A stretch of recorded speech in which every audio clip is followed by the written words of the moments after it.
Welcome to the Journey of Growth podcast, episode 32. I'm ThE, the host of this event, which was created so myself and others can share perspective on the concept of it in hopes that one another's journeys will be relatable, establishes awareness, and inspires listeners to adopt and maintain such behavior. The definition of growth is the ability to increase new skills, intellect, and enhance your overall well-being. If you are new to the show uh, are not new to the show, you are encouraged to comment in the comment sections if you have any questions for myself and the featured guest. And if you would also like to be a guest on the show, you're encouraged and invited to reach out to me. You can reach out to me on Facebook or Instagram at Kite Raps on Instagram. And then on Facebook, it is just simply my name, Kite, which is KE-TE. But preferably, I would suggest reaching out to me on Instagram. And yeah, I think would be an opportunity for you to grow in an unknown experience. And while you're in that experience, you can also learn and discover more about yourself as well as enhance your sense of identity. So, with that being said, today I have a new guest on the show, which I appreciate his participation and willingness to engage in this experience for myself. His name is Mr. Isaac Fletcher.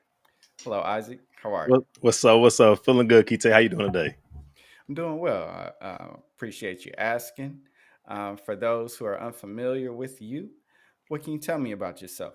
All right. My name is Isaac Fletcher, but I go by my last name, so you can either call me Fletch or you can call me Fletcher. I'm from Chicago, Illinois, born and raised. And let's see, I just turned 39 on the 9th of July, which is kind of dope. 39 years old. Wow. And let's see. So I am a musician. I'm an actor. I'm a producer. I'm a bunch of everything. I'm a creative. How about that? I'm a creative, and I like to say I'm a problem solver. So I like to, if I have a problem, I try to solve it any way I possibly can. Um, I pick up on things very well, so I like to also view myself as I'm a Marvel nerd. If y'all can see the Funko Pops on the back, that's not even all of them. That's literally probably 1% of them. But I kind of I fashion myself after like Taskmaster. If I see somebody do it, I can try. I'm gonna do it. I'm not gonna try. I'm gonna do it. So I'm well rounded in a lot of things, and that's what brought me out to LA actually. So been playing drums since I was 4, and picked up. I've been singing since forever. Got that from my mom, and went to high school, drum, played sports and music. Marching band and football was my thing. I sucked at basketball, so I kind of picked up football and kind of like, oh, I'm good at football because I suck at basketball, and um, chose to go the music route in after high school. I had some offers for football, but just like I don't want to, I don't want to miss church, and I didn't know you could. This is so crazy. I didn't know you could be. I'm a man of faith. I didn't know you could be a Christian and play football. So I decided I did not want to miss church for football because the end goal for football is to play in the league. And I'm like, well, I don't want to miss football. I mean, I don't want to miss church. I don't want to miss out on God. So chose not to play football in college and focus on music and focus on. I double majored in music and business.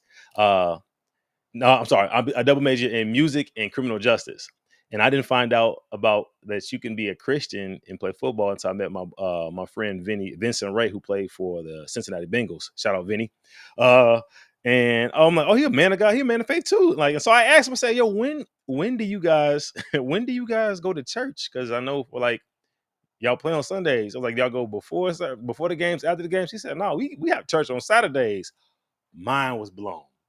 So then once that happened, I was like, oh, I'm pursuing football. I said music can wait. I really wasn't acting at the time. I've always wanted to be a voice actor, but I really wasn't acting at the time. I did plays. I did some plays in college, But I was like, no, music was my main thing. I had my own drum line. I marched professionally in Chicago. Um, Shout out to Chaotic Drumline. I marched professionally with Chicago, and that led me to when I got to college. I formed my own drumline called Conquest, CONKWEST. We all we got, and so um, after once I found out about that, I am 100% going out to football. And so for my 20s, I was chasing football hard. Like I'm going to combines, I'm going to tryouts. Um, I went to the NFL one of the regional combines. I went to a bunch of CFL combines, a bunch of AFL combines, and I performed well. Just never got. And when I say performed well, I went to one combine with a ex. My boy, he played for the Jaguars, and so me and him went to a combine, and I'm performing with him. I don't want to say better because you don't everybody does their own thing, but my numbers are as good as anybody else's, like any professional number. And so uh I had to ask one coach. I said, if I'm not what you're looking for, what are you looking for? He said, I'm gonna get back at you. Never got back with me. But then that's when I realized it's like a lot. It's so political, and everybody can say that, but it's political. It's a numbers game. It's who you know, not what you know. So um and I still was going hard about really hard chasing football, hard chasing football, semi-pro developmental league, and all these things. And then once I played linebacker, and I'm always making all-star teams in the developmental league, in the minor league games and everything. Um, and once the CTE started really making itself prevalent, I watched the document of CTE, that one that concussion was the movie Will Smith did, Concussion. Hmm. Once I saw that, so I saw the documentary they based that movie off of, and it was so jarring. It literally brought tears to my eyes. And that was right around the time Colin Kaepernick started doing the kneeling during the football games, and he got ostracized so bad because of that. And as a black man, as a black man who played linebacker, it like I saw the how the league doesn't care for black men. It doesn't care. It's really, as that one lady told LeBron James, shut up and ball. And then how you look how Donald Trump would say things, get their A's out of here. And I would look at things like that. I was like, oh, they really don't care about black men. And so that was around between 28 and 30. That's when I made my shift. I was like, you know what? I'm done. I'm on the back end anyway, but I work out every day. I train hard every day, but they don't care about black men at all. It's their property. Like it's literally the modern day slave trade. And knowing that going into it is you look at the end goal more than, okay, yes, it's kind of a slave trade, but you know the financial burden, the financial thing that you can, the financial breakthrough you can get through by playing, and it's something you love. But that's when I decided, you know what, no, it's not even worth it. That's when I started going back to music, and then developed what brought me out here, music. And then I developed a game show, and a game show on YouTube that I'm on pause right now, but I'll explain more about that later. But uh, that the game show, and I wrote my first script. I wrote my first animated script, because I was like, that's what I was like, oh, voice acting is what I want to. I've always wanted to be a voice actor, and so I was like, oh, I'll make this animated script because I can be in my own movie. And when I wrote that, I finished it. I said, you know what? I didn't. When I started on it, and I asked my sister. I said, hey, my sister moved out here. She was out here for a little while, and I said, do you mind? This was in 2019. I said, do you mind if I can move with you for about 2 to 3 months? Because I want to get my game show. I wanted to like get off the ground, like for real, break barriers, and I want my animated movie to do good. So do you mind if I live with you for 2 to 3 months? And I'll be good after that I'm out. She's like, oh yeah. Came out here end of July 2019. No, I'm sorry, end of August 2019. So I was like, all right, January 1st, because I'm getting the lay of the land. I said January 1st, I'm hitting the streets, taking it by storm. I said, God, I want every door to be open. I said, God, I want this to be easy. I want every door to be open. God was like, bet, I got you, big dog. February 2nd, I went home to visit, got stuck for 5 months because of COVID. Mm. and came back. I came back and forth during that whole first year. I wasn't that first year. I was probably here 4 months. Um, and then the second year, the second year LA was still locked down from COVID, so we were locked down 2 years. So basically, 2000 from 2000 2022, it don't count. Those years don't count. Like I had a 5 year plan. First 2 years, those are out the window, gone. Like nope. Like God was like, "You want doors open? We shutting all doors. Can't nobody work." I'm sorry, everybody. It's my fault. The whole world went to shut down because I told God I want all doors open and I want it to be easy. So He had to show me so bad that He punished everybody. I'm sorry. I take you can blame me. You can blame me. I'm sorry about that. But and so 2023, when the world opened back up officially for like entertainers and musicians, and you could play at church, you could be outside. That's when I really started. Okay, things started moving. I got my first national commercial for Burger King. I got a national ad for Dollar Shave Club. I'm like, oh, it's starting to move now. Like, let's do it. I'm landing some voiceover gigs. I booked my first voiceover feature for Tuttle Twins. I'm like, okay, my character name was Grumble Dan. I'm like, oh, we making moves now. Like, all right, it's starting to do. Like, I met some really big people. I was a bouncer in a club in Hollywood, a lounge in Hollywood, and I met some really big people as a bouncer. So I'm like, okay, bet I'm making moves. I'm networking. All right, let's do it. Then we went on strike. The actors, the SAG strike that happened, which set everybody back for another year and a half.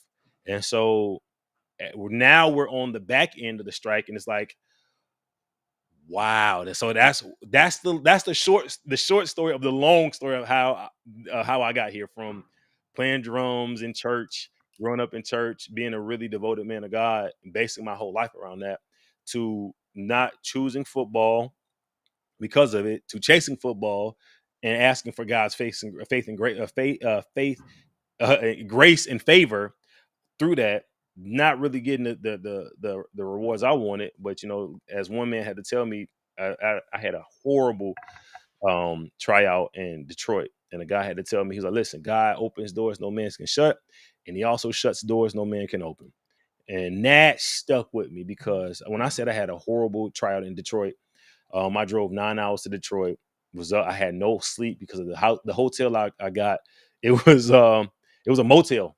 It was a horrible little motel. My room smelled like smoke, like somebody literally just got done smoking in there. And there was a bird outside the window squawking and screaming all night long. I thought birds went to sleep at night. No, this bird all night long. So I didn't get to sleep till 5. Actually, I left. I tried sleeping. It was too much smoke in the bird. So I left at 5. I had to report at the field at 8. So I drove to the field and just slept in my car for 2 hours and I couldn't even perform. So I had a horrible. I cried on the phone. I cried on the phone to my sister.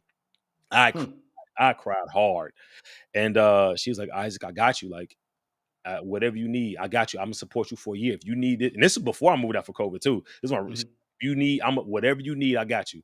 Um, and I went. I was that whole weekend. I was distraught whole weekend, and that guy told me. My boy Calvin said. Uh, he said, listen. He said, God opens doors that no man can shut, and He shuts doors no man can open.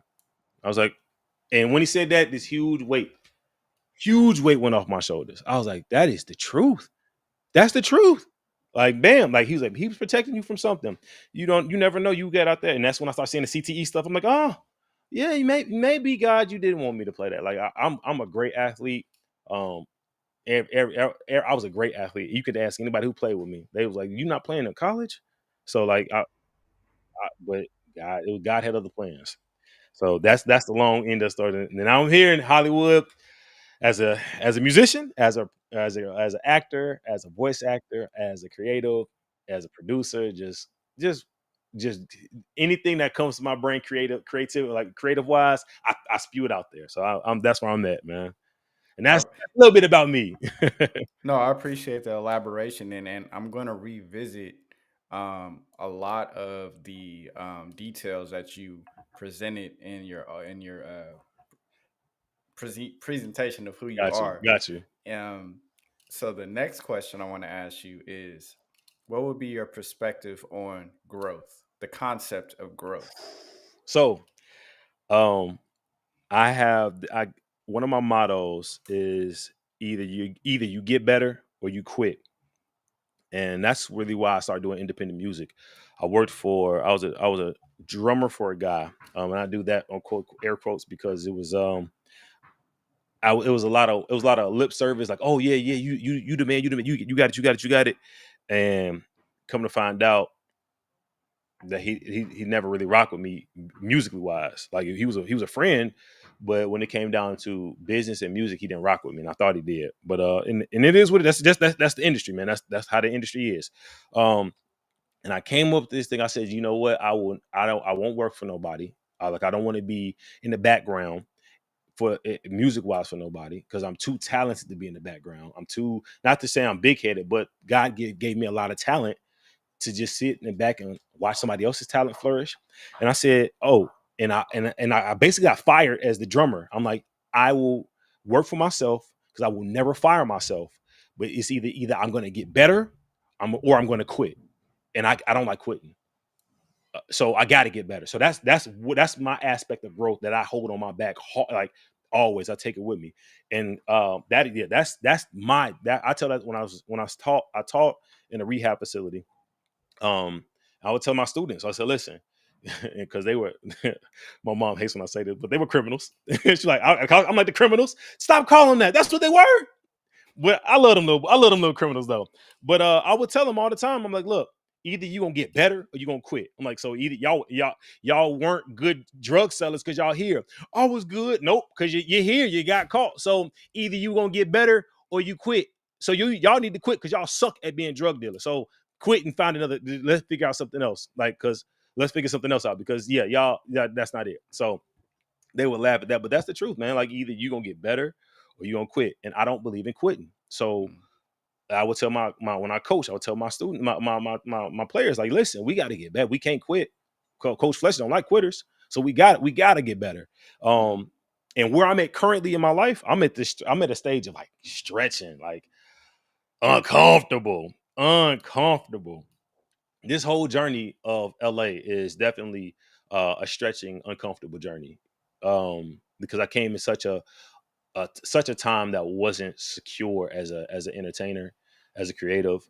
Right when COVID hit, that whole dynamic shift, the entire dynamic shift, and it's still shifting because finances aren't where they used to. Like, some people got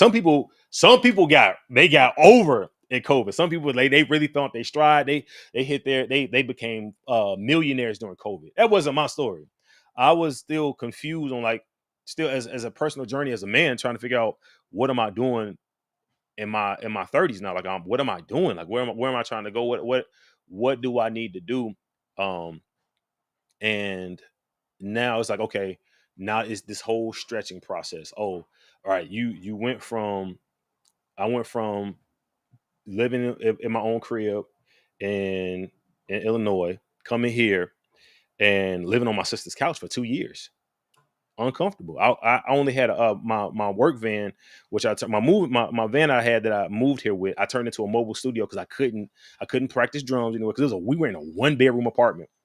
And shout out to my sister, man. Shout out to Carla. She footed the bill for everything, man. Like, that's why, like, if anybody know, if my sister, if I'm gonna tell you now, if my sister was to say call, if she was to call right now and say, yo, Isaac, I need you right now. We're ending the podcast, bro. Oh, I'm gonna take the phone and we're gonna be in the car, because she footed the bill for me for 2 years without, she didn't say anything. When everybody else was complaining because didn't have a job, she did not make one complaint about me for 2.5 years, and about taking care of this man who trying to figure out life.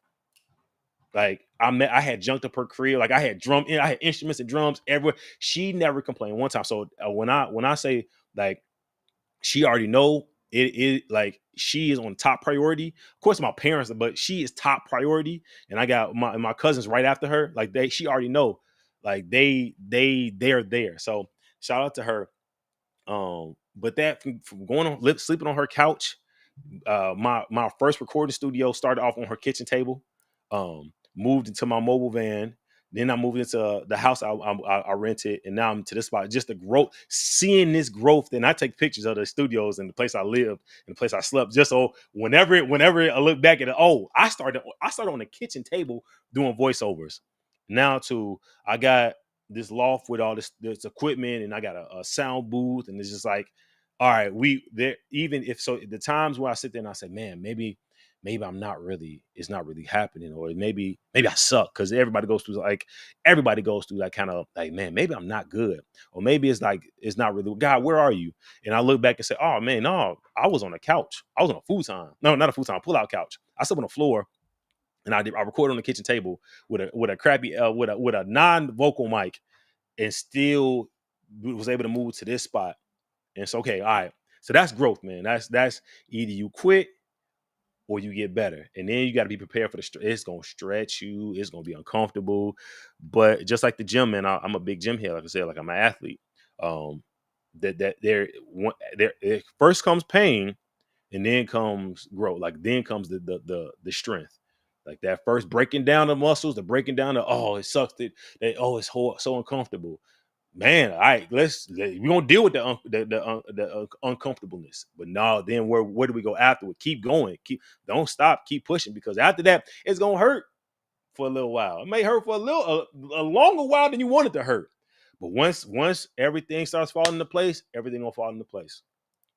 Yeah, I'm glad you were able to attract opportunities based on your initiation to take that leap of faith into an unknown experience, which was venturing from Chicago to Hmm. Los Angeles, and now have um, a place that you call your own, and have had um, completed projects in um, theatrical productions Hmm. that um, initially was like uncertain. Yeah. So for me, when I look at your spot and hear you say that you've done projects, those to me are indications that you are on a course of growth versus diminishment. So Hmm. I am that is inspiring to hear for myself.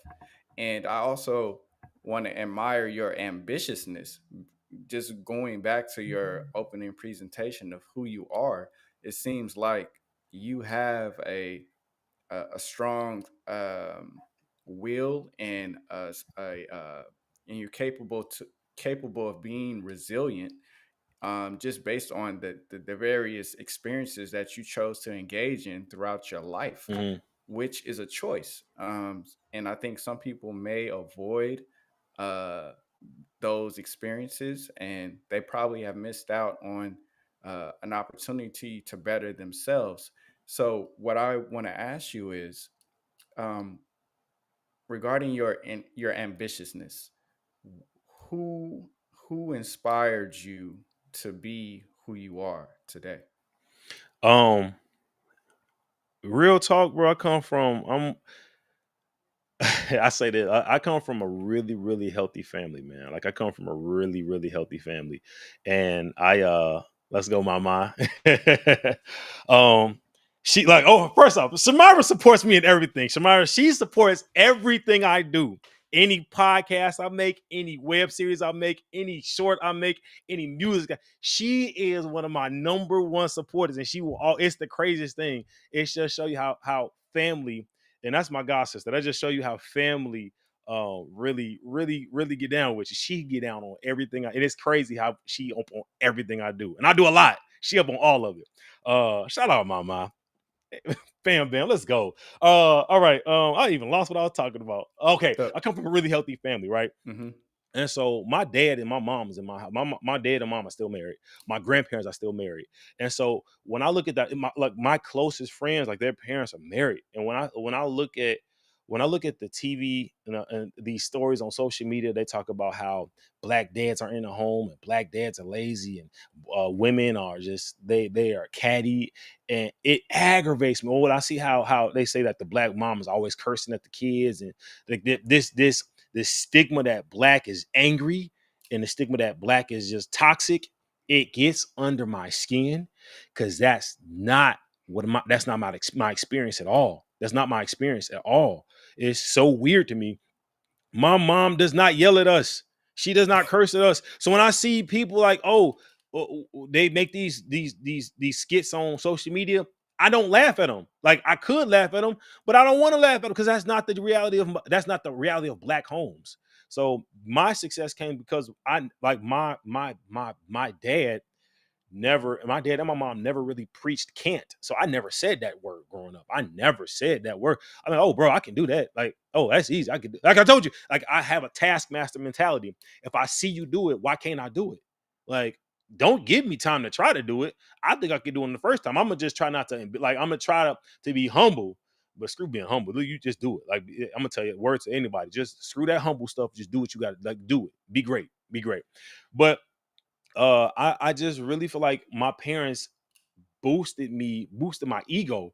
And then when I got a sister that rocks with me, and I got my siblings that's rocking with me, it's like, oh, all right, I gotta do it.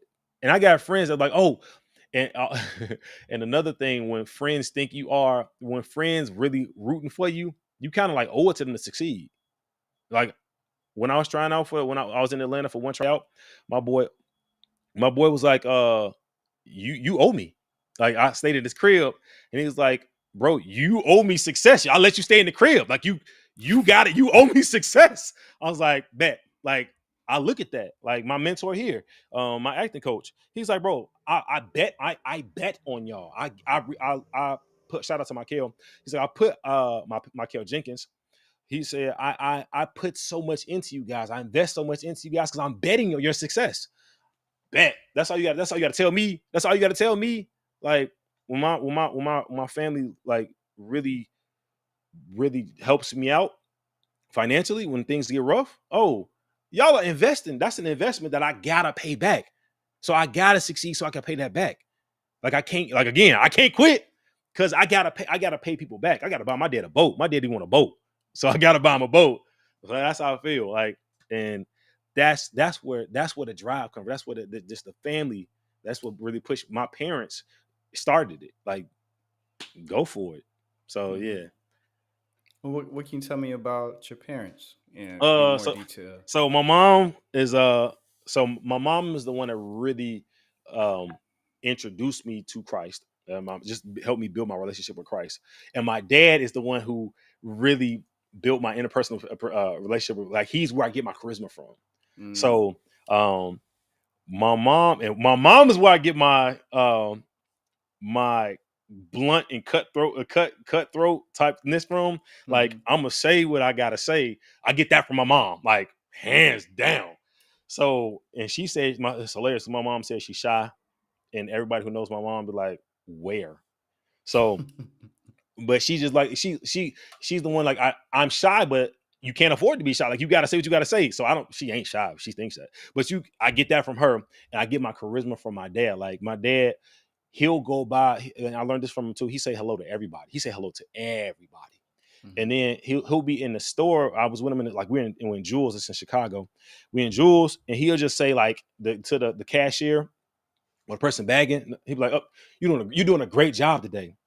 And he said, "You don't know how many times I get smiles when I say that." I said, "Bet." Like, that's, and it's not patronizing. Like, "Oh, you're doing a good job. Thank you." So I got that from him. And it was crazy. A lot of people see my dad and they like, oh, he's scary. He's intimidating. My dad's he's a big teddy bear, real talk. Now, don't get him mad, but he's a big, don't get him mad. But he a big teddy. He's a team player. Like that's, and that's where I get that from. My dad's a team player. Like my my mom, my dad's such a team player that he, like, when I see, this is another thing, going back to the family. My dad sacrifices for the family. My dad has not had a new car in I don't know how long. And he's had new cars. He's had new cars. He's never had new car. He would ride around in a car with no AC. He would take a notebook. He would take a notebook and hold it out the window like this and call that's his AC. But we had AC in the car. He would drive the beaters just so we could be comfortable. And so uh and so that's where my dad is just really really compassionate, really can't really team player. Like um if and I get that, and I get that from my dad too. If he's on the team, if you got a Fletcher on the team, you gonna win, bro. Like you're going, and so that's I get that from my dad, and I get my musicianship from my mother. I get Mhm. my relationship with God from my mother. I get my discipline from my mother. Um and I get my mouth from my mom. Now we don't curse. We definitely don't curse. But I'm definitely gonna be blunt. I'm gonna. My sister had to teach me. You got to think about what you say before you say it. Ah, got you, got it. Bet. I just can't say what I want to say. Got it. Got you. I can't call people stupid. That ain't good. Yeah, I don't cuss either. And I just do that because it I like to I feel like using the cuss word sort of like compromises my overall expressionism. And I want to relay a message that's going to be relatable to you as possible based on my awareness. So I feel like if I'm using a word like a cuss word, that can be misinterpreted for many things because a cuss word is like can mean different things depending on the person or the context too. So I just want to be direct and as transparent as possible. So I relate to what you're saying And regarding that. it was really hard in the industry because everything has curse words, and I've done auditions where it's cursing. My first audition was when I was cursed. I had to curse. It was like a D word or whatever. It was something really meant. It's something small, right? And it was this when I lived with my sister, and I said it. She was like, "Oh, I could tell you don't curse. That sounds so odd." She's like, "You sound so uncomfortable." I was like, "I am." Um, and it is not judgmental. If I don't mind, like if people curse, that's you. I don't curse because that's not when I was in think first grade. You know, every kid when they're not around their parent, they want to curse, and so they're like, "Oh yeah, I could curse. I'm not around my parent." I was on a bus going to school. I was coming home, and I was sitting there, and I was sitting I was sitting on the bus. I was yeah, I ain't by my parents. I'm gonna curse, and I said the D word, right? And after I got done saying, I was like, yeah, I don't want to curse. I said, you curse. This is literally us. I said, yeah, you curse because you want to curse. And I don't want to curse, so I'm not going to curse. And I was in first grade. So I definitely just stopped after that. Like I was like, it doesn't prove anything. Like I'm I'm tough without cursing. Like bro, if you want to fight, we can fight, bro. Honestly, that's one of my mottos, bro. Like, well, we can fight. That's cool. That's honestly good. We can fight, and then afterwards we can go to the milkshake and talk about things. We talk about the fight. We can talk. I like milkshake, so we can talk about anything. I don't being cursing don't make you tough. Tough situations make you tough. Cursing doesn't make you tough. I wouldn't even let my students curse. You can say a letter. My favorite word is I'll be on the football field saying fudge. They're like, fudge? One of my boys said, don't worry, man. He's just cursing. Fudge. So yeah, I say fudge in a second. And I was just at work 2 days ago. And I was like, I will use a letter. I was like, man, I said something F. And dude was like, F. I was like, yeah, I don't curse. He said, you don't curse, but you'll fight somebody in an instant. I definitely will. I definitely will. Like, what does that have to do with cursing? And then we're gonna go get a milkshake afterwards. speaking of milkshake, there's a comments in the comment section someone made. It's from the I don't want to mispronounce your name. Uh Genus Acuna. Kuna. He says, ask Fletch if he likes Burger King. So that's from the Burger King commercial, the BK Habit Your Way commercial. That was Yeah. my, like I said, that was my first national commercial. So with a lot of people, they played. Ooh, Burger King played the mess out of that one. That was everywhere. If you saw a sporting event, UFC, Mhm. Super Bowl, the national championship, that was definitely played. So that's what he's talking about. Okay. Yeah, and he said, Burger It definitely King. doesn't. It definitely doesn't. It's just that's what not my thing. Everybody thinks that's me singing in the song. That's not me singing in a song that I know of. They probably AI'd me. I'm not gonna lie to you because everybody thinks so. That's not me singing. Only thing I said was next one's on me. That's the only thing I said. But we did have microphones on. And if ever also with the person say Whopper, Whopper, they think it's me. BK, habit your way. That's not me. Hmm. I've asked. They said it's a guy named Blaze. Oh, okay. I don't know who Blaze is. Blaze may be Isaac Fletcher just AI'd. I don't know. I hope they didn't AI your voice. I hope they didn't either because they owe me some money, but I did get a buyout, so they wouldn't even owe me money because I got a buyout. Okay. What's a buyout? So how it works is if you're union, Hmm. you get residuals. If you're non-union, you get a buyout. So they'll Mm. just buy the rights they'll buy the rights to use you for this allotted amount of time. Um and residuals are great because you get paid like 50,000 for a commercial, and they'll and every time they play it, you'll get more. So like it's like it that's just how TV shows they get like a check every few months for what they did for that show. Commercials the same way. So as long as they run that commercial, you'll keep getting the check. So, but Oh. with the buyout, they just pay you one flat fee the first time, and that's all you get unless they do another run at like 2 years. Mine was a year, so a year contract. If they run the contract another year, they owe you some more another check, like a 10% raise. Hmm. So I was praying they used it for a second year, but they didn't, unfortunately. Yeah. Well, Um, I hope you get more contracts that are based on the terms of residuals more yeah, so than buyouts. yeah. So that's it. That's what we shooting for now. We definitely shooting for union commercials, and then the union commercials come with a lot more. One union commercial pay your rent and then some for a year. Mm. So that's what people you see commercials. Some guys that really just focus on commercials. I guess one guy who does a lot of commercials. I can't think of his name. It's a white guy. He was in Sweet Life of Cody. What's his Zach and Cody? He's Hmm. one of the guys on there. But he transitions from TV show to commercial. So he does like 3 commercials a year. It's like $200,000, depending on how his agent works. Between $200,000 and $500,000 a year, easy. So Sounds good to me. yeah. Let me see. Let's see. I wanted to ask you because we're here in the Bay Area, me myself, and you're in Los Angeles, so Mhm. California. But for those who are listening in the Bay Area or California in general who not v- have experience in Chicago, um, particularly you had mentioned that you graduated from, I think it was Southern Illinois Mhm. University. Yeah. What can you tell me about your experience at that college? So all right, I'm gonna give you a little precursor. So I am a marching band head. Like I love march HBCU high step and marching. I don't like DCI stuff. So I never wanted to go to Southern Illinois. In fact, I was going to FAMU would die. I wanted to be a rattlesnake. I wanted to be March 100. And that's all I cared about. I didn't want to be nothing else but FAMU. And so how I ended up going to SIU, my mom found a program. She thought it was a full ride scholarship called Future Scholars, but it was only 6 hours. And so ended up going there, and she's like, "Oh well, I thought it was a full ride scholarship. I'm sorry. We can go ahead and get you to a go dogs." Another SIU alumni right there. But so ended up we when I did my first year, she was like, "You know what? We can transfer you out."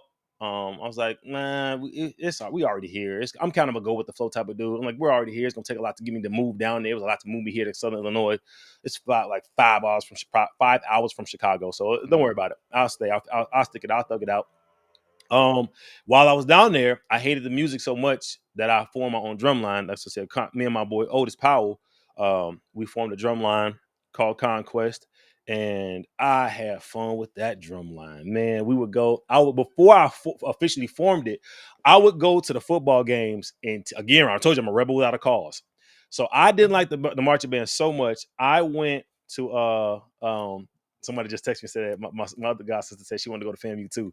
mm. So I would go to the football games and antagonize them with my drums on purpose because I thought they sucked so bad. I hated them so much. I was like, well, I'm gonna show y'all how a drummer's supposed to get down.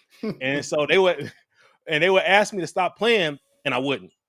So I'm like, that's just the rebel in me. And so for my drum line, Picked up music. I picked up my music major into my sophomore year. Did criminal justice because I know my dad would be happy if I became a cop. I didn't know what I wanted to do when I first got to college, so I was like, I'll just do police work. I'll do a study criminal justice, and then I'll do a double major in music because my mom likes music. Like my mom would be happy if I got music, and I love music, so it'll work out. But Southern Illinois is where I met um all of my friends that I call family now, like all of my god brothers and sisters. That's why God has a plan, because without you hear me say fam bam a lot. That's what Shamara is in fam bam, like it's fam bam. It's a group of us that's like family. Those are my siblings. Like those are my siblings. Um, they got my nieces and my nephews, so it's a group of us. And like I met them. I met like my another one of my close buddies, John. He just got married. Shout out to John. That's fam bam right there. uh, so I met like met my close friend John. I met my it's just a lot of people, a lot my church family, a lot of I met down there. Just a lot of growth I met outside of Southern Illinois. Southern Illinois, not so much the university, but from just the community. That's so I appreciate. I don't appreciate. And I'm gonna just be honest. I don't appreciate the school. I appreciate the surrounding the environment around the school. Mm. Um, yeah, because I dislike Southern. I dislike Southern Illinois college, but I love Southern. I loved Southern Illinois. So it's just that's a part that I'm glad I went for that part. I wish I'd attended an HBCU, but I cannot take out the SIU part because I would have missed out on some lifelong family, not just friends, lifelong family if I wouldn't have went to SIU. Why And do why do you dislike Southern Illinois University? so I they just they didn't embrace. I don't feel like they embraced the black culture. Hmm. Um, and I have to choose my word. Remember, I said I get blunt, so I have to choose my words wisely.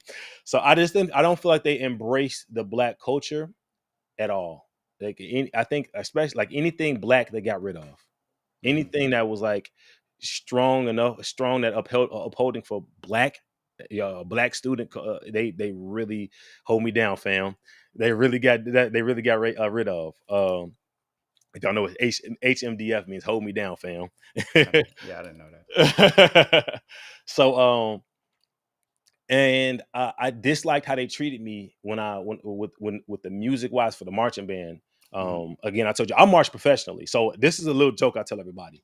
I played for Chicago Sky. Like, oh yeah, I'm like, oh man, I played for Chicago Sky. And people are like, what was Joanna Manson? No, I literally played. Oh, you lying, you lying. I'm like, no, I literally played for Chicago Sky. I was the drum line, but I played for them. And they'll be like, oh, okay, so yeah. So when I say I march professionally and come to a college that really didn't embrace me as a musician. Um, so they didn't embrace me as somebody who takes marching serious. A guy was intimidated. The GA was intimidated by me, and he can get on here saying he wasn't, but the truth of the matter is everybody said he was, and I don't know why. Um, like I'm not trying to fight you. I'm just trying to play music. Um, so it was a point in time where my finances weren't right for school, so I didn't know where I was gonna find. It was right at the summer, and so going through band camp, like you had to go through this band camp, and then we had to play. And so I had my snare. I was on snare line. Everything was cool. I went home for I think like 3 weeks because I didn't like finances were right. Came back and said, "Oh, we gave your spot away." Who? Why would y'all give my spot away? Oh, I was like, "Well, can I get it back?" Well, the snare line's kind of set right now. Well, they sound perfect. They are in sync. I'm like, in 3 weeks? What are you talking about? And I heard him. I was like, bro, you say that's in sync? Like, and I went to the band director. And he was like, oh, just deal with it. It's just for a semester. Okay. They threw me on cymbals. Cymbals in the HBCU are dope. They do all the twirls, they do all the flash, they do all the moves. Cymbals at a PWI, predominantly white institution, boring as heck. Super boring. I don't like. So they threw me on cymbals, and it was embarrassing. Even the people, the drum line would be like, "Why do they got you on cymbals?" I'm like, because they don't like me. And then because I did stuff that make them mad. I would go to the football games and play my drums. And so Yeah, and so that experience, I'm being like lasting experiences for me. So like that transfer over to me not liking the school. Like I didn't like the school. I All right, let me get through this mug. Let me just do what I got to do. There are other people like other Ron Coates, my percussion instructor. He was a dog. He was a beast. Um, Lasting impression, very good, a good impression. But other than him, the school, like if you Dr. Flowers, I love Dr. Flowers. There's people here and there that I liked, but other than that, grad school was better. But other than that, man, that's how you can kick. They can kick rocks. Being real, being real. I'm glad you had an opportunity to establish relationships with, well, lasting relationships with people at the school. So seemingly you were not at a loss by Yeah, choosing to attend that school. So that I like, and I think for me, I like to focus on the positive aspects of an experience, though negative. Parts of an experience can exist as well. And yeah, I think the negative, it probably, it's there, but it's also there to help you to hopefully enhance your awareness of how things can occur and potentially avoid those type of situations if something similar occurs in the future. So yeah, I'm glad to have heard that, and I appreciate you sharing your perspective on your college experience. And what I'm also curious to know is regarding the drum line that you initiated. What was some of the reactions from your fellow students once they it was? loved it. Oh, they loved it. So we would do like we had dance troops down in Southern Illinois. My boy now who's actually here, he in LA, he's a really phenomenal dancer. Shout out to Nao. um yeah, he had what was the name of his group? I can't think of his name. This Fatal Fusion, but Now's was I can't think of another. But anyway, he would have me do things with like he was like, oh, can you come out? Can you bring your drums and you do something for me? And we danced like and so they would have us come out there with like football games. We would go. I would have my drum line come out to the football game and annoy the other band. I would do. We would go to we would go to like black events and perform. We would go to churches and perform. So people loved it. People, thank you, Anarchy. Thank you, Dre. Uh, we would go to just perform things like that and perform step shows, and people loved it. So it was received because it was like it was a HBCU feel at a PWI. So of course the black students gonna love that aspect. They're gonna love it. They're gonna love it. We marched through like the student center, and we was in talk with the owner of the McDonald's down there to get a sponsorship. And before that could fall through, I think the ownership switched, and then the members kind of like the members of the drumline kind of went because graduation and everything. So like a lot of people didn't want to. They had other commitments. So this is I can't force my passion on people, and I realize that. And just we would be out in the parking lot of this one. Me and Otis will be out practicing. Just me and him practicing like 2 a.m. Hmm. and in this random parking lot. But people it was a housing complex called Thompson Point. I would get messages the next day. Were you outside drumming? I heard drums at like 2 a.m. I was like, yeah, me and Otis was out there drumming. So like they would no complaint. I would not get any complaints ever. So people loved it. People loved it. Hmm. So yeah, I'm glad you were able to experience uh, receptions that were pleasing to yourself as well. yeah. What city or town is this Southern Illinois university located in? Carbondale, Illinois. Carbon Carb how you say it? Carbondale. Carbondale. Yep. Okay, never heard of that place. Exactly. There's a bot. It's like you go pretty far, and then you go a little bit further. A tiny bit further, and it's Carbondale. Only thing lower than that is Metropolis. In Metropolis, Illinois, where the huge Superman statue is, and then you out the state. Oh, that's a real thing. Yes, like if Kevin, the guy who played from darn it, not Kevin James. The guy who Silent Yeah, Bob, yeah. and so that guy, he literally just took a picture in Metropolis, Illinois. It's this huge statue of Superman. So that's Wow. that. Yes, Metropolis, Illinois.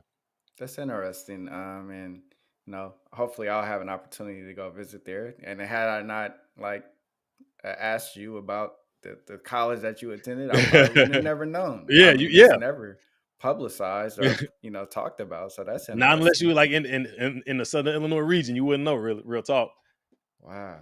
And then, so now that we're on the topic of superheroes, you had mentioned earlier in the segment that you are a fan of a Marvel character named Taskmaster, Taskmaster, which yes. I am fairly familiar with. But for those listeners who are unaware of Taskmaster, what can you tell them about? What can you tell them about Taskmaster, and why does he relate to you as an individual? Which is so interesting because I do a voiceover series. My last one I just did a DC series with it's called Gotham Western. It has Jonah Hex and Arkham, not Arkham Asylum. So but this one I'm doing is a Taskmaster series, and he has it's like photogenic memory, but it's not photogenic. It's photo. I don't know. I can't think of the name of it right now. It's like he can memorize any movement you do. Like, but the first time he sees it, he can memorize it. So if he sees Spider-Man does a skill, he sees him do it, he can do it. So that's his. It's not a superpower. He's not necessarily a superpowered being, but that could technically be his superpower because if he sees you do a move, if he sees, as long as it's not a superpower you do, if it's an agility, if it's a thought process, if it's something, if the way if he sees you do it, he can copy it. He can and he store it. He can memorize it forever. So he Mhm. always has that ability on him um to call that. And so that's how I look at it. If I see you and if I see you do something, oh, I believe I could do it. Like, oh, and that's a good and bad thing because I'm always trying to pick up new things. Like I'm always picking up new things. Like, oh, okay, all right, you trying to you play this, I'm gonna try to play that. You play bass, I'm gonna try to play that. You do stand up. Oh, I see. I like stand. I want to do that. I want to do that. You want to act? Oh, I want. So I see skills, and I literally try to I literally like go for it. I feel like I can. It's not. And I just like and it's a form of flattery too because what imitation is the greatest form of flattery. So I'm like, oh, I like that. I feel like it's cool. I want to do it too. So I just feel like if I see you do it, if I see you fix something, if I see and I picked it up from my dad. So my dad's really my dad can fix anything. So I see him do it. Oh, I'm doing it. And people ask like, how are you that good at that? Oh, I'm like just watch him do it. Just look at him do it, and you can do it. That's why when it comes like even math, like I was in math, people so confused about math. I'm like, math ain't hard. It's in the book, just like they literally, it's like a map. They just tell you 2 + 2 is 4, and just regurgitate that. So that's I never did. Just for me, it made sense. It just if it's in a book, I can just go ahead and just do it and recall the book. Just recall the book. So that's how I look at Mhm. life. I just look at all the same way. And it also goes back to that never saying I can't. If you never say you can't, you can't. Like you can. You can do it all. You can do all things through Christ who strengthens you. So I just go with that one. What I admire about you is that you seem to demonstrate a willingness to not be intimidated by experiences that you're exposed to, specifically with other individuals or other human beings. And I think that is that's a skill, because I think sometimes people may choose to avoid trying something new because they may doubt their capabilities. And I know, like, sometimes some of my friends, like, I can make a suggestion. I would even say some of my my siblings. I can make a suggestion to them, or they may see me doing something, and I suggest like a method of applying what I've just done for themselves. But rather than having the openness and the willingness to adopt what I'm suggesting, they would be like, "Oh, I'm just gonna do it my way." And so, and that's fine. I respect it, but Hmm.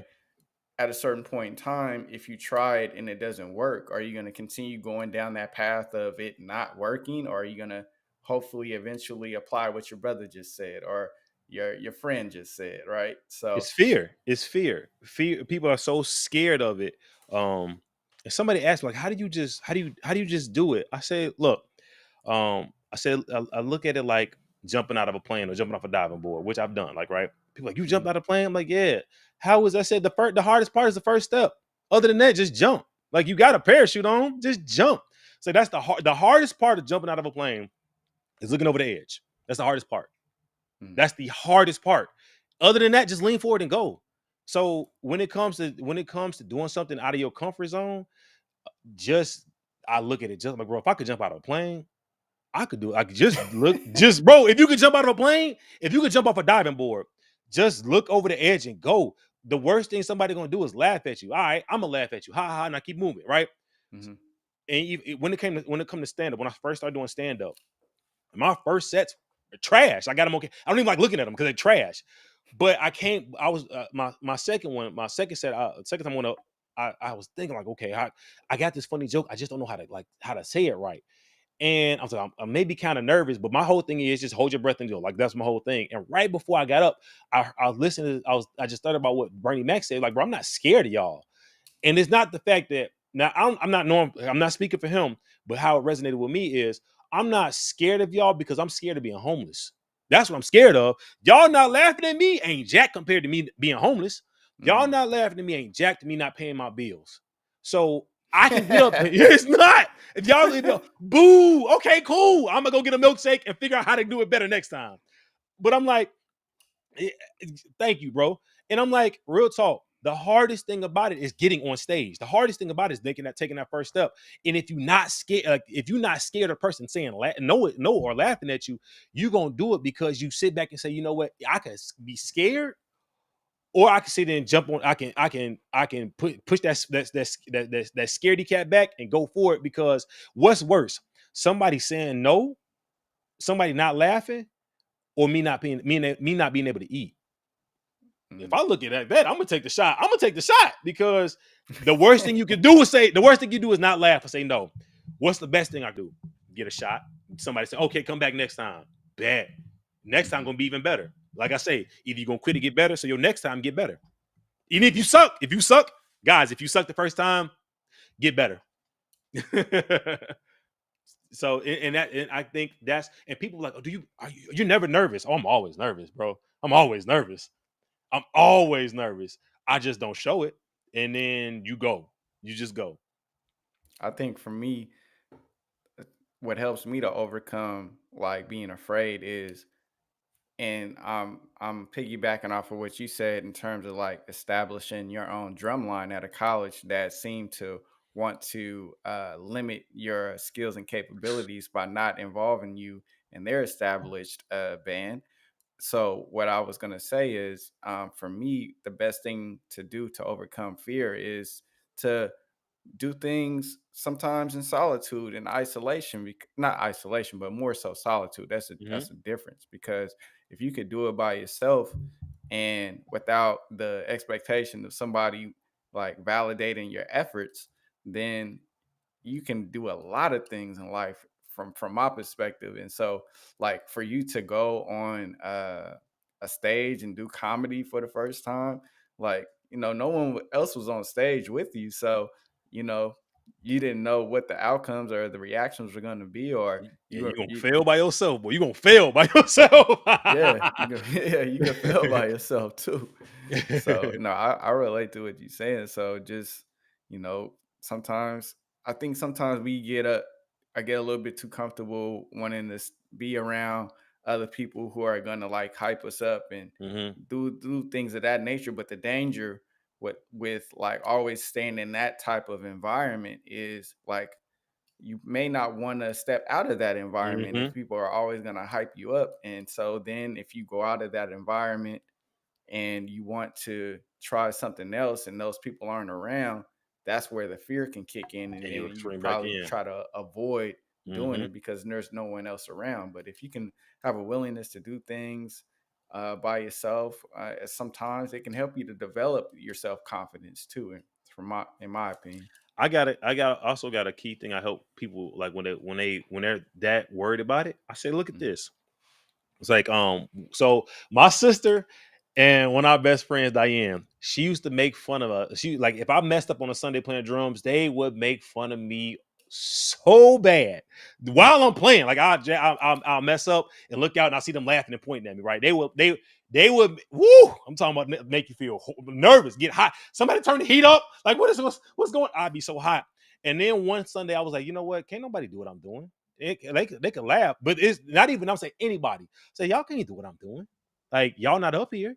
Y'all cannot do. So even if I do mess up, my mess up is still better than your best. So when I told myself that, I gained a little confidence, and then I really gained confidence when I said this. I look at. I'll be honest. I will be on a drum set, and I will look. I said, you know what? I think I picture everything as a movie set. This is the scene. They are my audience. I'm telling them what to do. So they can't tell me how to. They can't tell me negative because I don't give them up. That's not their role. Their role is just to enjoy what I'm doing. And when I had that mindset, when I started applying that mindset, I was like, oh, you can't outdo me. You can't do nothing better than me. And I'm telling you what to do. That's not your role. Your role in this position in this particular scene is to enjoy everything I'm doing. So Mm, once I got that mindset, it really helped. Like, oh, I'm good. That mitigates the nervousness because you said that's not the scene we're in. The scene we're in is you're enjoying everything I'm doing. mm, And even if you not enjoy what I'm doing, if I gave you the drumsticks, if I gave you this microphone, if I gave you this music, if I gave you anything I'm doing, if I gave you the script, you couldn't do what I'm doing on your best day. You can't do it on my worst day. So therefore, why am I nervous?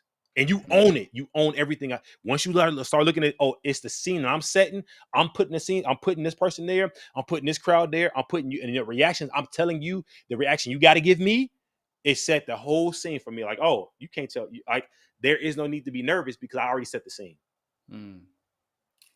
And so regarding speaking of scenes, what you're a professional actor, voice actor. Mhm. For those who are curious, how challenging is it to be a voice actor? Voice acting is extremely competitive, guys.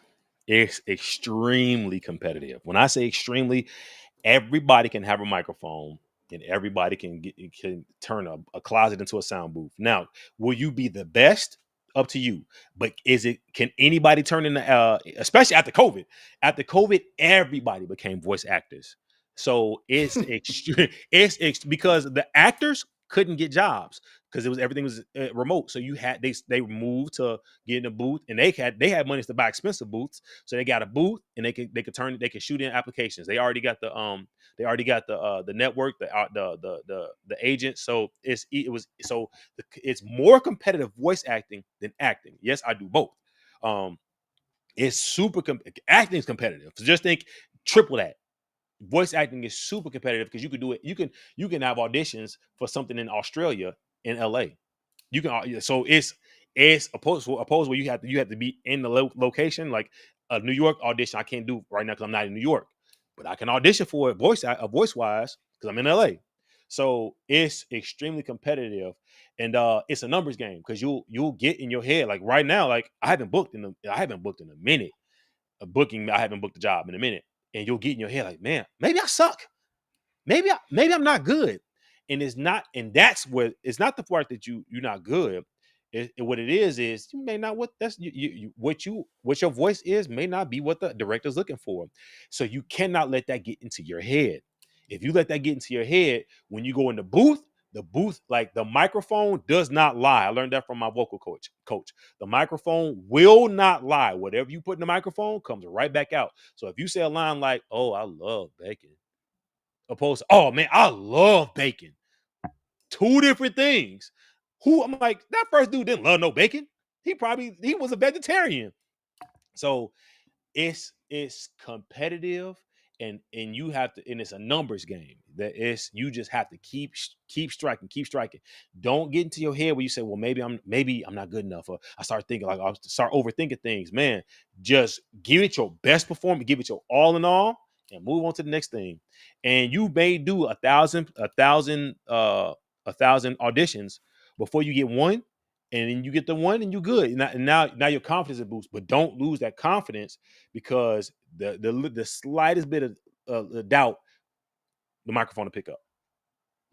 That's So, interesting. yeah, it is. So you can tell when someone's moving. You can tell when they're lively in the booth because when they speak with their arms, when their arms are down, it's just Mm, different. It's a different. So if you ever see videos of people doing voice like animation, they're always in the scene. You think they're actually doing the scene because like it's part of the acting.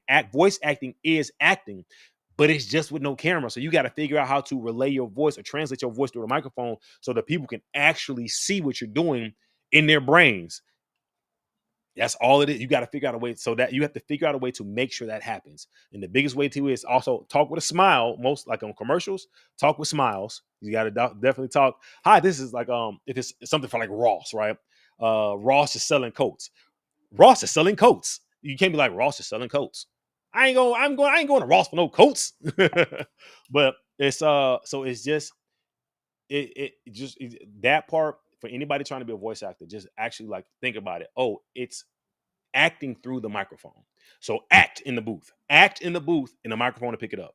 Just don't hit the microphone. Just don't slap it. it seems like voice acting can be a little bit more difficult than visual acting because it's all focused around tones and it octaves and all that stuff. and if you get like so if you get is if you get sick. So yeah, if you get sick, the microphone hears that. If you get a sore throat a week if you had a sore throat a week ago, the microphone picks that up. Like so, yeah, you it's a lot that goes into it.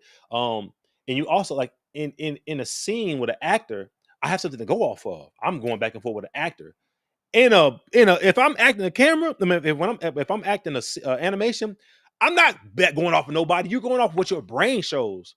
So like so they'll give you like a storyboard or a picture of somebody or a picture of what they think the guy's supposed to look like, and you have to build this whole entire scene in your imagination of what's going on.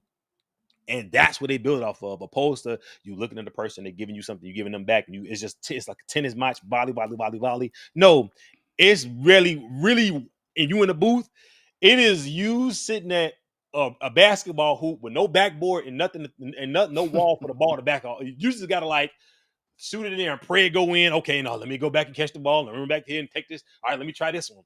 Oh, that didn't work. So it's literally like you're trying to figure out what fits. And it's a guessing game, but the guessing game sucks too because you're trying to guess what the director want. And this is a secret my mentor told me. Directors don't know what they want. Give them what they want. Like I said, set that scene.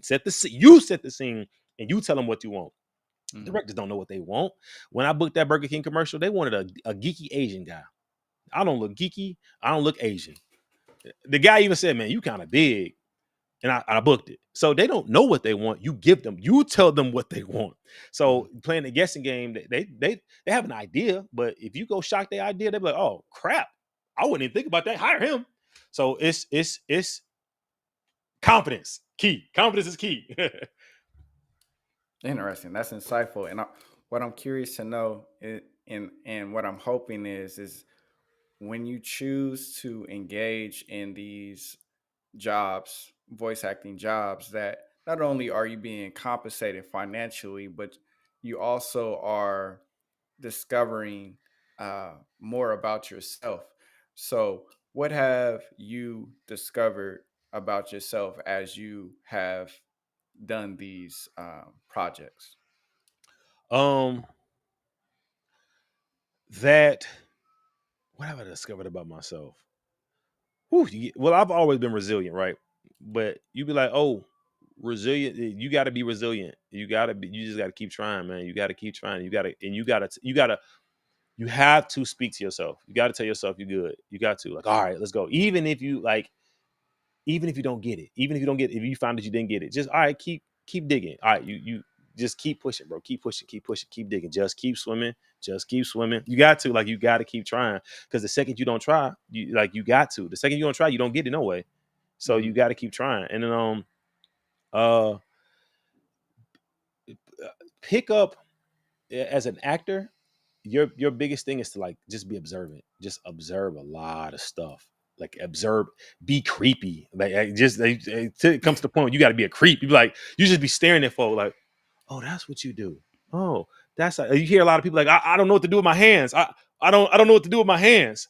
So that's because you don't really pay attention to what you're doing with your hand. When you're talking to somebody, you don't pay attention to what you're doing with your hands, which is a key that lets you know you're in the conversation. What actors mess up at, just on screen actors, they don't pay. They so concerned about what they're doing, they're not engaged in the conversation and still be engaged. So what I learned through this whole thing about myself, like start observing, take time to look at what's going on just in nature with people. Start listening.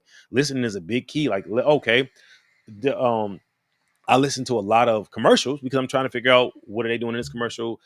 At this point, when they say this line, what is being the inflection on that and that. So listen, and you're like, oh, okay, got you. So that's what I learned. That's what I like, the growth part, right?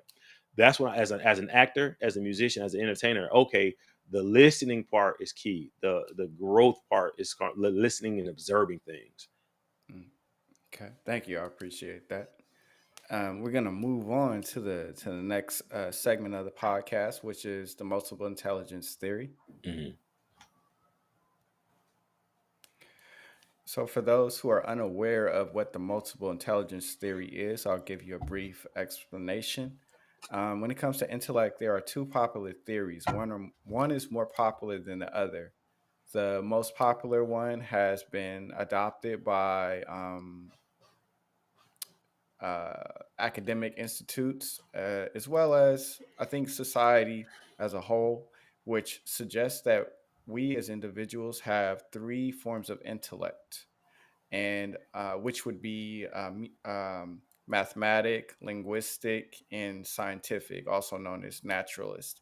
And so, as a result of this adoption, when we are in our childhood, specifically in our later years of later preteen age, we're tested on these intellects, such as in taking an SAT exam. And depending on how well we perform, we are then allowed or able to enroll in college. However, there is an alternative theory which was created by a theorist named Howard Gardner. And he suggests, in addition to the three intellects that I mentioned, there are also six additional intellects. And these intellects are as existential, also known as, could say, spiritual, interpersonal, that also is called, paraphrase would be people smart. There's bodily kinesthetic, body smart, intrapersonal, self smart, and spatial, which is the ability to engage and interact with physical objects outside of your body. So, someone who would be an architect or a interior designer would exhibit this type of skill.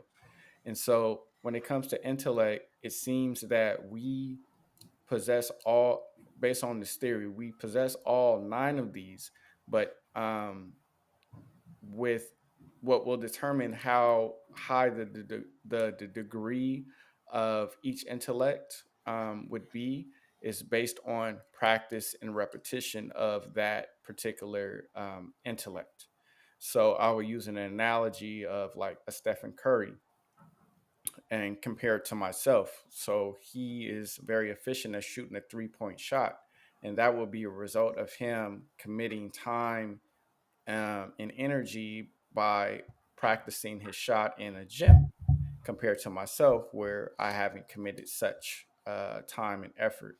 However, it is possible if I did commit that I could at least enhance my degree of intellect for that particular intellect um, more. So if I did it compared to if I chose not to do so.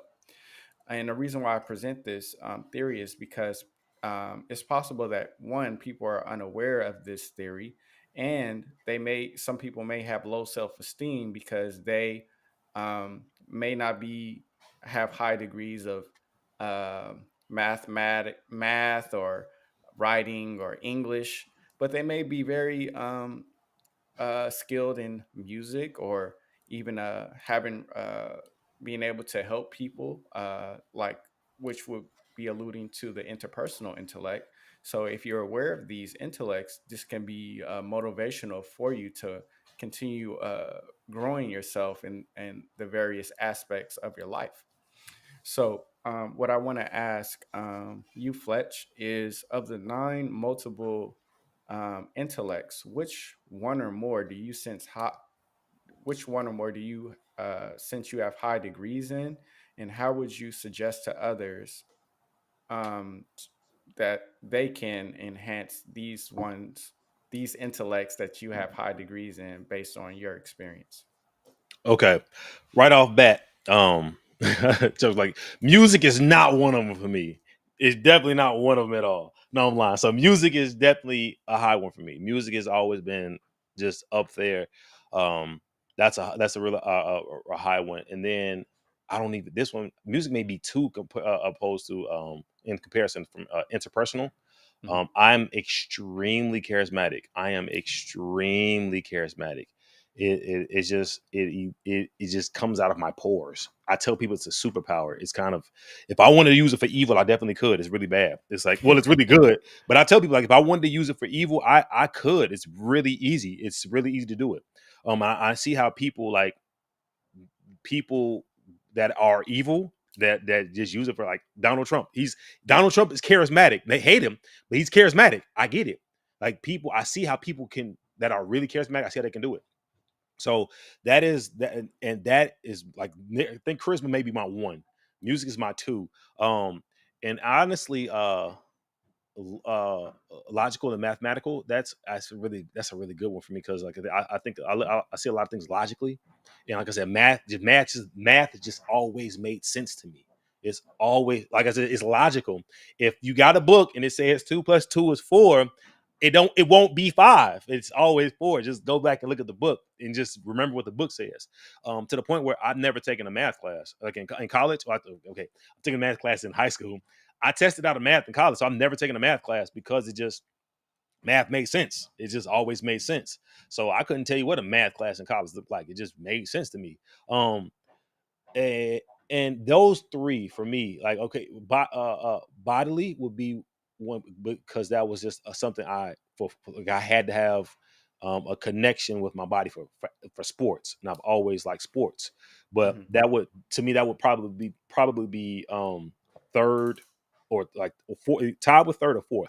But the top one is interpersonal, second is music, and then logical, mathematical, and body. Um, Existential comes with my relationship with Christ. So that one's up there too. But that's because of my relationship with Christ and where that lies. Um, where Christ lies in my just my guidance of life. So Hmm. that's what that one is. So yeah, those would definitely be for me actually. So that would be the whole right bottom like body, interpersonal, existential, logical, mathematical, and musical.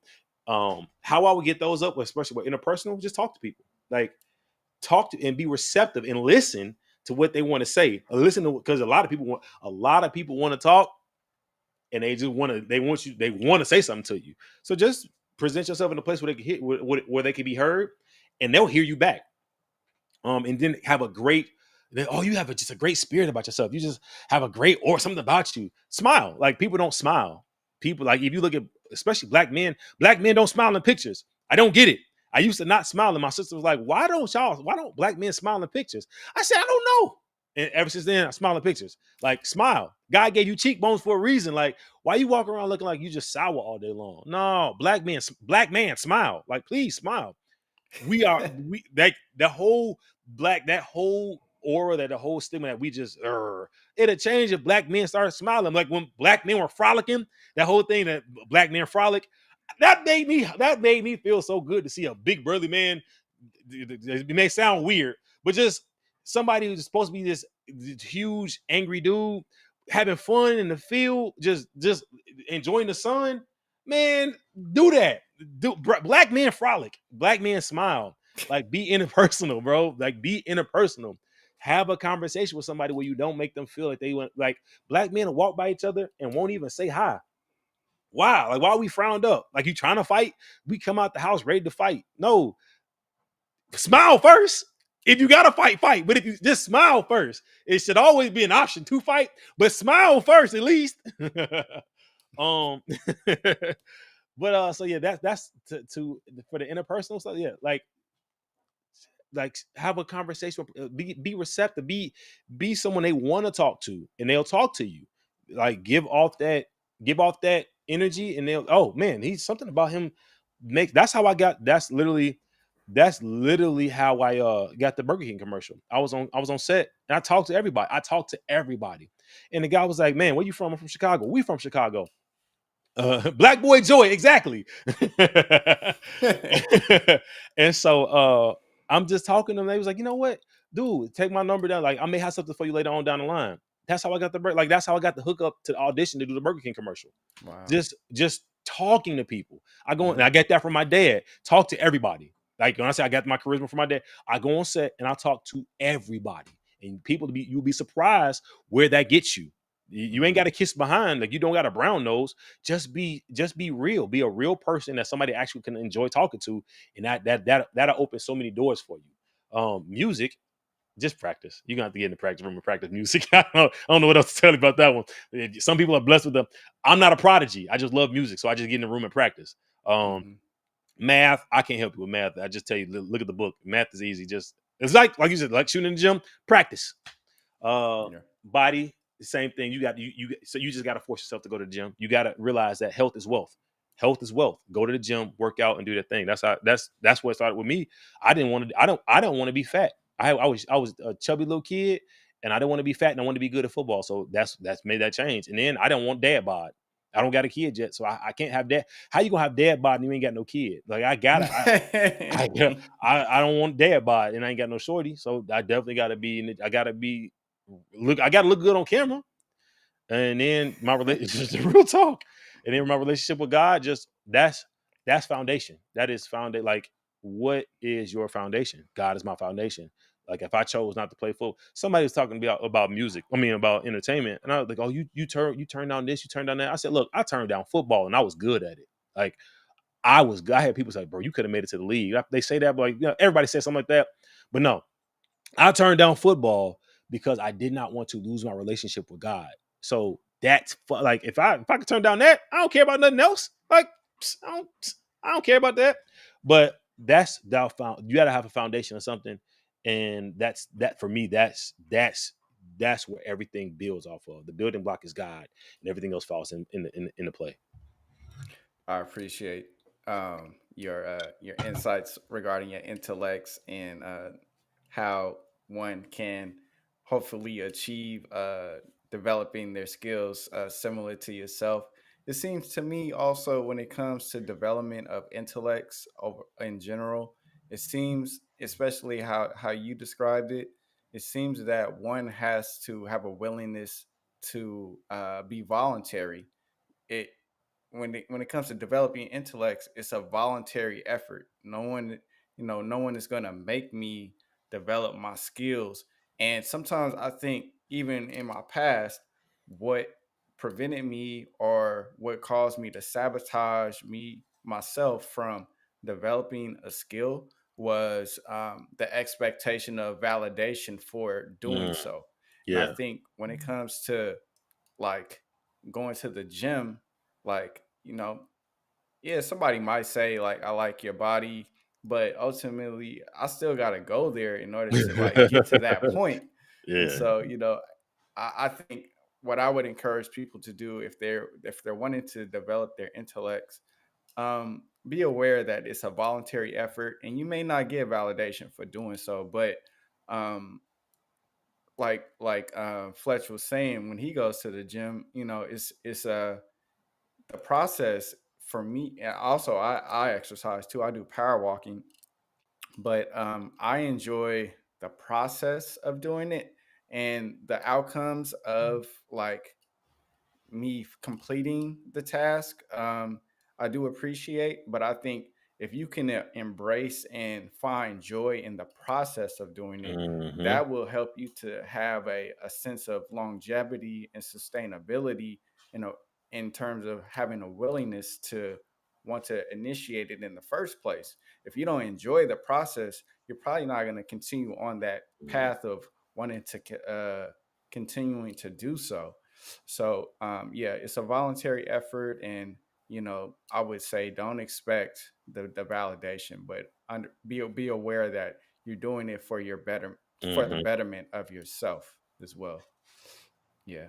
And every day ain't gonna be good days. Every day, like you don't always feel like going to the gym. You don't always feel like practicing, but you'll love it when you get done. Like, oh man, I'm glad I went. But man, going to the gym, that's the hardest part. Going to the gym is the hardest part. Hmm. Cool. So we're gonna go to the final phase of the Journey of Growth podcast, which is called the Interpreting Expression section. And by the way, if you have any comments or questions, you're invited to do so by posting them in the chat, and we will try to address them um, sooner than later.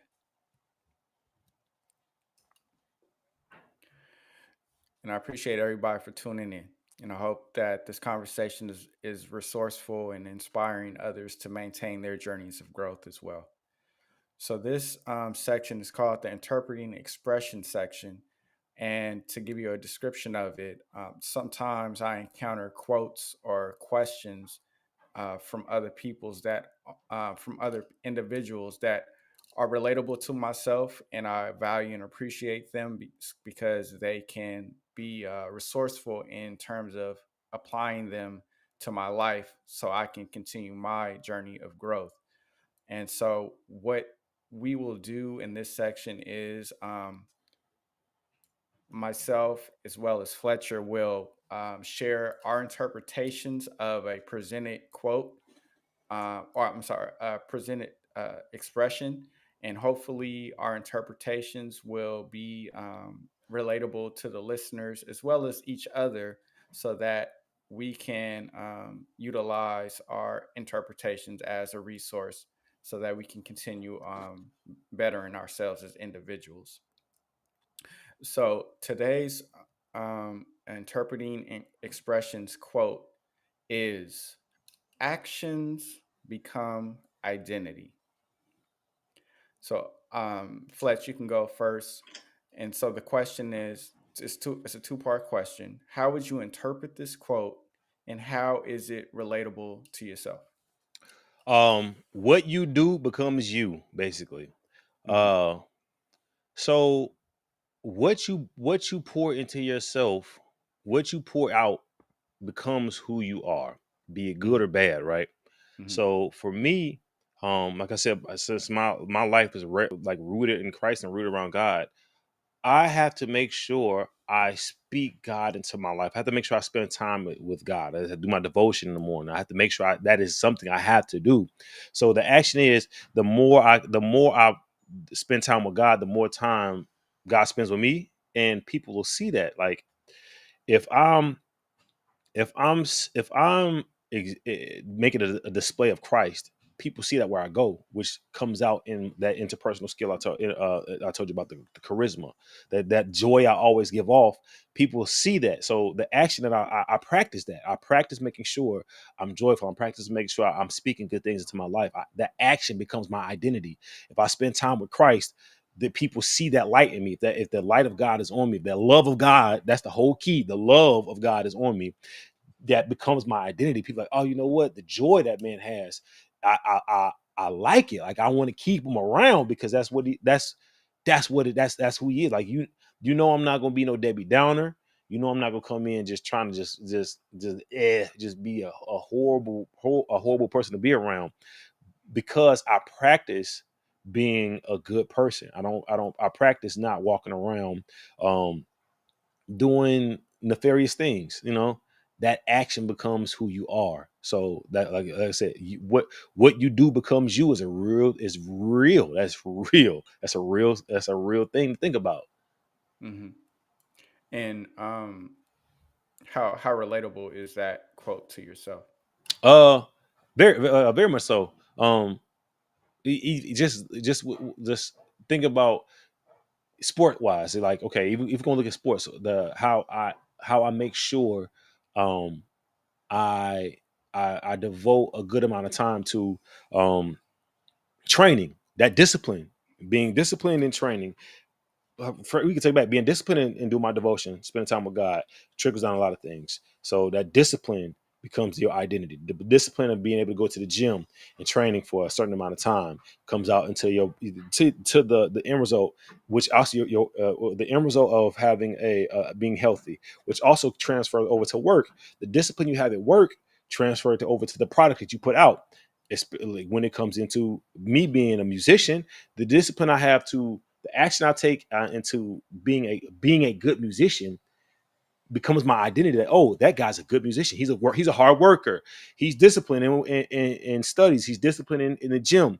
So if I see him being disciplined in this area, I know he'll be trustworthy in this. If I could trust him to do this, I could trust him with doing that. If I could trust him with the little things, and like the Bible says, I could trust you with a lot of things. If I could trust you with a little bit of this. If I see you, you waking up and being a good steward of what I given you, I can give you more because you've already shown me you're trustworthy.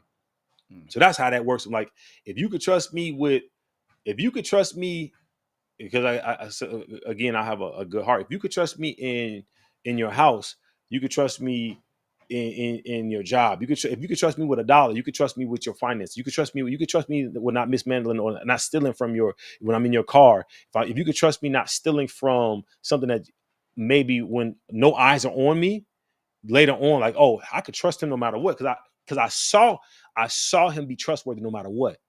Mm. Like when no eyes are on him, when it won't hurt him to go left to do something different, he still won't do it. No one will know, but he's still upstanding. That's I like building. I like that building on that. Oh, I'm upstanding whether you looking at me or not, Mm. because at the end of the day, God looking at me. So whether you watching or not, I'ma still be upstanding. So Mm. if your practice is upstanding, your identity will be upstanding. You have morals. If you practice morals, you will be moral. You will have some cool. You will have some couth. Yes, yes, I agree with you. I want to read a quote before I give you my interpretation. It says, our actions are reflections of our inner world, the canvas upon which our character and values are painted. It also says, each choice we make, each word we speak, and each step we take either strengthens or weakens that reflection. Additionally, it says, people only see what you express through your words and actions. So, what my interpretation is of this quote is that if I intend to do better for myself, I need to be put forth an effort that will help me to have a stronger sense of identity. And so, if I want to be more disciplined, as you were saying, I have to have a sense of awareness of how I can engage in an experience in a way that will help me to avoid doing an alternative course, which would be detrimental to myself. Mm-hmm. And once I have that awareness, I can then form a strategy and a method of how I can initiate that engagement. And hopefully, the result of that will be to pleasing to myself. Mm-hmm.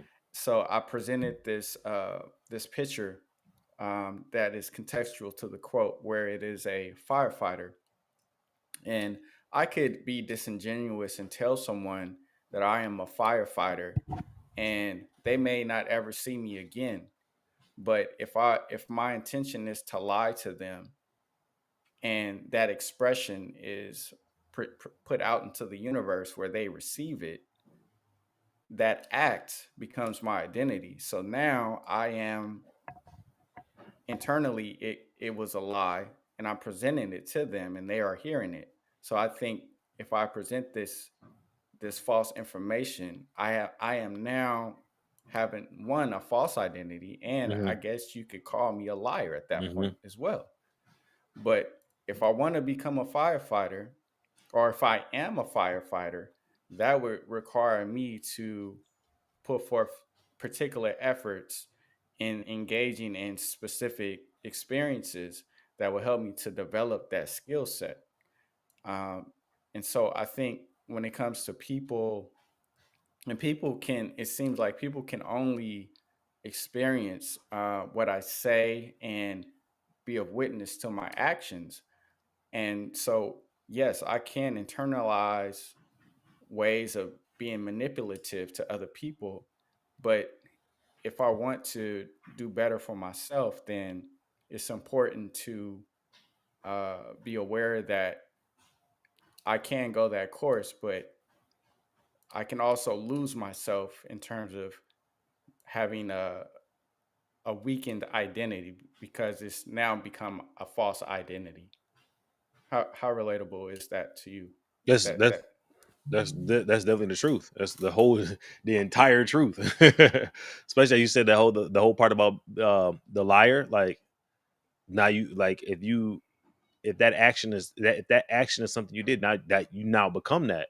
And then just think of the the obstacles you got to try to overcome to prove to beat that stereotype now, to prove that wrong, to go against that now.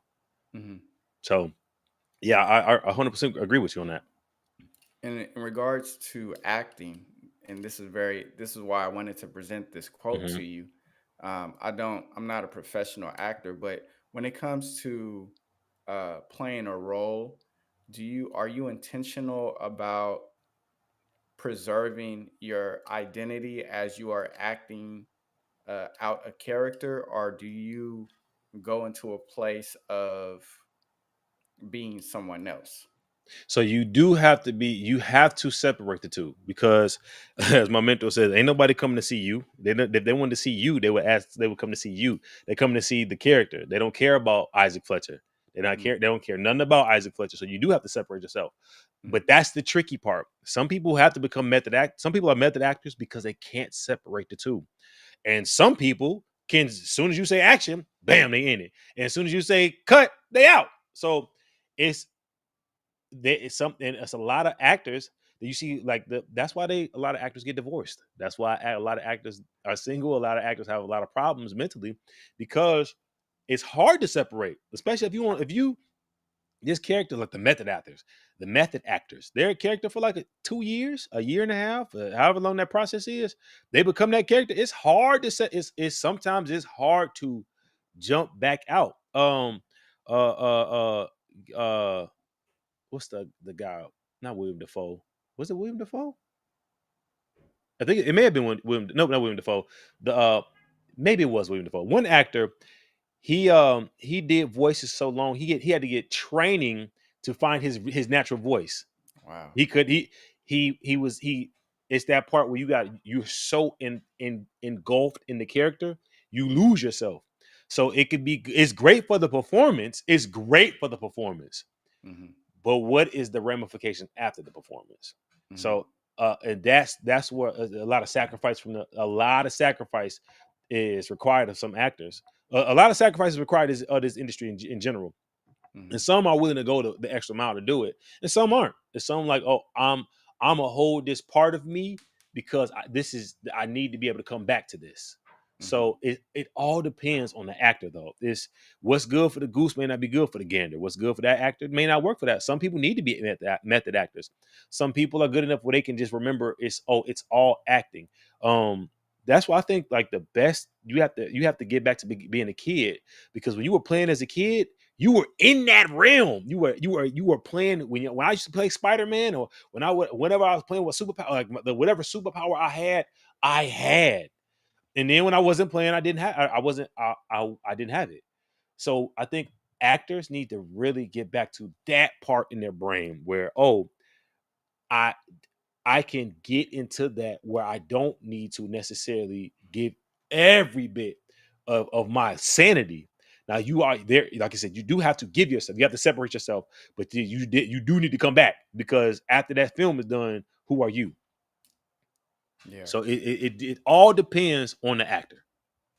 I saw a documentary It was, and I recommend this documentary. It was the Pee Wee Herman story. I think Mm-hmm. it was on, might be on. Oh, it's on HBO Max. Okay. But there was this a part in this in the movie where he was saying that he played multiple characters and in his early years, and he had an audition to be on Saturday Night Live, Mm. and he went out of character of being Pee Wee at the time because that was one of his characters that he could play, and he did not get hired to be uh, on Saturday Night Live. They gave it to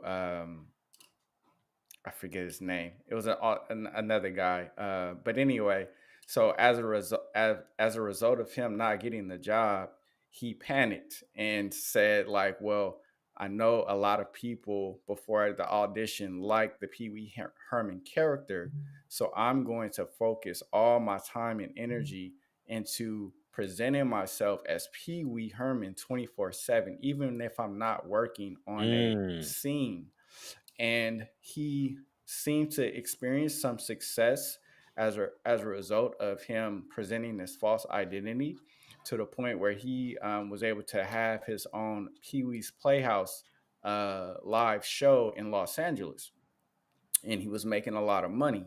But then he was offered a bigger contract, and he remembered he said he was standing outside of the venue where this new show was going to happen, and he was looking at the signage that said Pee Wee Herman, and as he was looking at that, he had an anxiety attack, and the reason why he had that anxiety attack was because it seems that he was imagining him uh, having to maintain this Mm. facade of being Pee Wee Herman for who knows how long, and that made him just like panic or Mm. have a sense of like, um, I've never had a panic attack, but it Mm-hmm. just seemed it wasn't a good feeling for him, and so later in the movie he talks about how in retrospect he should have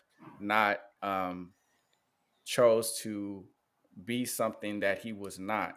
It's a Mm-hmm. time and place for Mm-hmm. everything, and so but it was a choice, and he chose to engage in these. He chose to engage in life whether he was on stage or not, as something that he was not. And so Mm-hmm. I think that was a good learning lesson for myself in terms of one, it's a choice to act a certain way. And also, if you sense internally like this is not going to benefit you, you should probably disengage from doing those types of Mm-hmm. behaviors too. That's a Yeah. good point. Because and a lot of social media people need to realize that because they'll blow up on social media for doing outrageous, outlandish, and stupid acts, Mhm. and you got to keep that going. Like remember, like the boom gang, he would have to go and do all these stupid antics like robbing things, and then when he got saved, he was like, "Bro, that's not that was it's all a facade. It's all this character I built, and I don't want to do it no more." Mhm. And so like that's a lot of people have to realize like you trying to get a lot of people want to get big on social media, want to blow up for social media.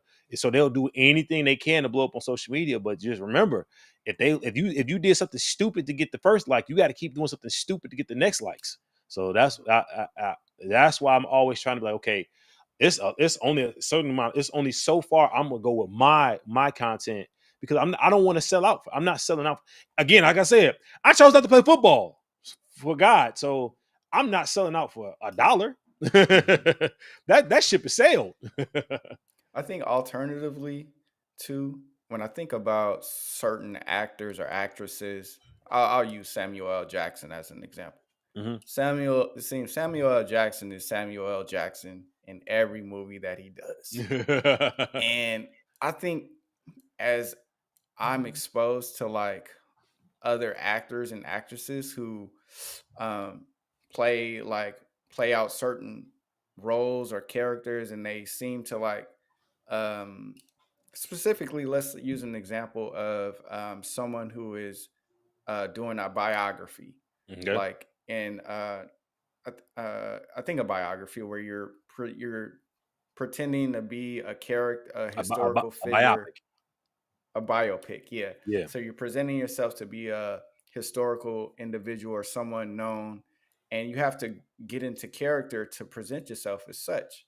I think if, for example, if Samuel L. Jackson wanted to play out being like a Malcolm X, that probably wouldn't work well if he chose to just be Samuel L. Jackson, you Right, know? right. So it seems like there's a time and place for that. But I Hmm. think hopefully if you chose to go into character, that you wouldn't lose who you are as a result of Hmm. you know, doing that. And it's also who knowing like you can turn down roles. You can turn down a role. You can turn down any job. Like every job's not for you.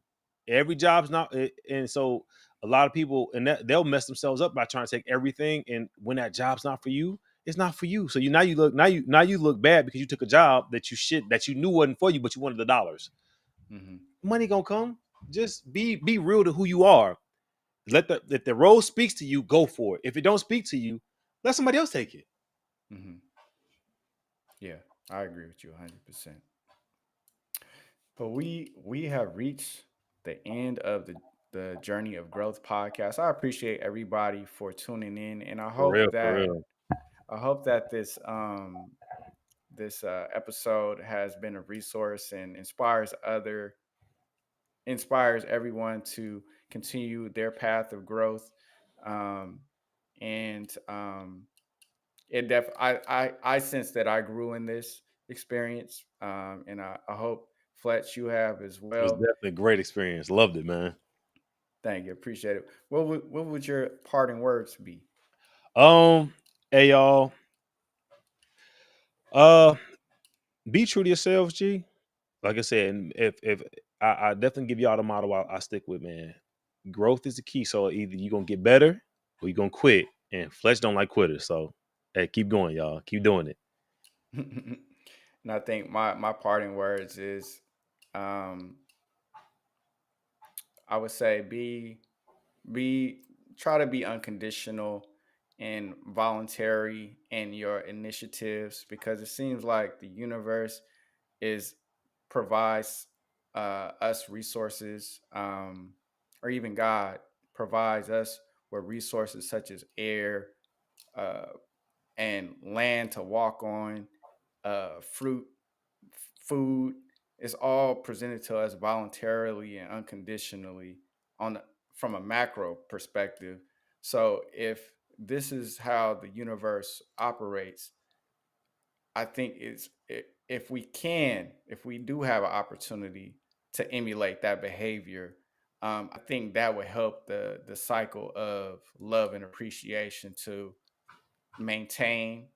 I know we have to work, and well, we don't have to work, but if you want to have finances, is that is necessary. But if you can do some voluntary efforts in your life, I think that will help you to stay grounded, um, and help, and also helps to enhance your identity, because when it comes to voluntary efforts, there is no expectations that can get in the way of what you're hoping to experience, So, yeah, I appreciate you all. I hope you all enjoy the rest of the day, and good day.